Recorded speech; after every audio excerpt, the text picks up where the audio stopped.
یہ واقعہ 1995 کا ہے جو میرے ماموں کے ساتھ پیش آیا۔ یہ ان کے جوانی کے دنوں کی بات ہے۔ یہ میری نانی نے مجھے سنائی تھی۔ نانی بتاتی ہیں کہ تمہارے ماموں کو فلمیں دیکھنے اور گھومنے پھرنے کا بہت شوق تھا۔ وہ اکثر راتوں کو گھر دیر سے آتے تھے۔ مجھ سے مار بھی بہت کھائی انہی حرکتوں کی وجہ سے، مگر باز نہیں آتے تھے۔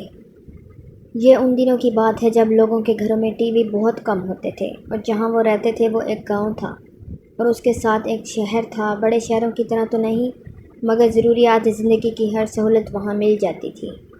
وہاں ایک چھوٹا سینما بھی تھا، تو ہمارے گاؤں سے شہر تک پیدل جانا پڑتا تھا۔ کوئی 4 یا 5 کلومیٹر کا سفر ہوتا تھا اور راستے میں ایک نہر آتی تھی۔ اس کے ساتھ شمشان گھاٹ ہوتا تھا جہاں ہندو مردوں کو جلاتے تھے۔ اب ہندو تو چلے گئے، مگر ان وقتوں میں کافی جگہ شمشان گھاٹ موجود تھے جو کہ اب کھنڈر ہو چکے تھے، اور ڈر کے مارے کوئی ان کے اندر جانے کی ہمت بھی نہیں کرتا تھا۔ ایک دن میرے ماموں نے اپنے 3 دوستوں کے ساتھ فلم دیکھنے کا پلان بنایا۔ تینوں ہم عمر تھے، تو اس زمانے میں 18 سے 19 سال کے لڑکے بھی اپنی امی سے بہت ڈرتے تھے۔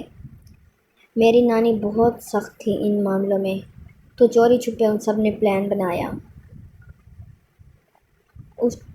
تب سردی بھی بہت تھی اور بارشوں کا موسم بھی تھا، تو عصر کی نماز کے ٹائم وہ گھر سے نکلے۔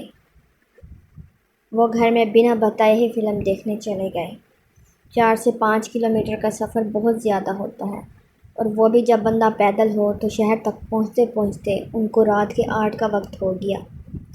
اس دن بادل بھی گہرے چھائے ہوئے تھے۔ اب فلم دیکھتے دیکھتے ٹائم زیادہ ہو گیا۔ میرے ماموں کے ساتھ جتنے دوست تھے وہ سب ماموں کو کہتے رہے ٹائم زیادہ ہو رہا ہے، گھر چلتے ہیں، مگر اب ماموں انکار کرتے رہے کہ پوری فلم دیکھ کر ہی جائیں گے۔ یہ سن کر وہ ماموں کو چھوڑ کر گھر واپس چلے گئے۔ اب فلم ختم ہوئی تو 10 ساڑھے 10 کا ٹائم ہو چکا تھا، اور اب بارش بھی شروع ہو چکی تھی، تو میرے ماموں اب اکیلے وہاں سے واپس آ رہے تھے۔ تو جب وہ اسی نہر کے قریب آئے جہاں شمشان گھاٹ تھا، تو انہیں ایک عورت کے رونے کی آواز آنے لگی۔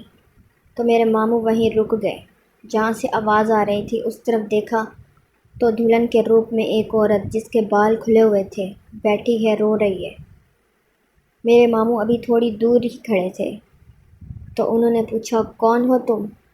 وہ بولی، میرا بیٹا نہر میں گر گیا ہے، اسے نکال دو۔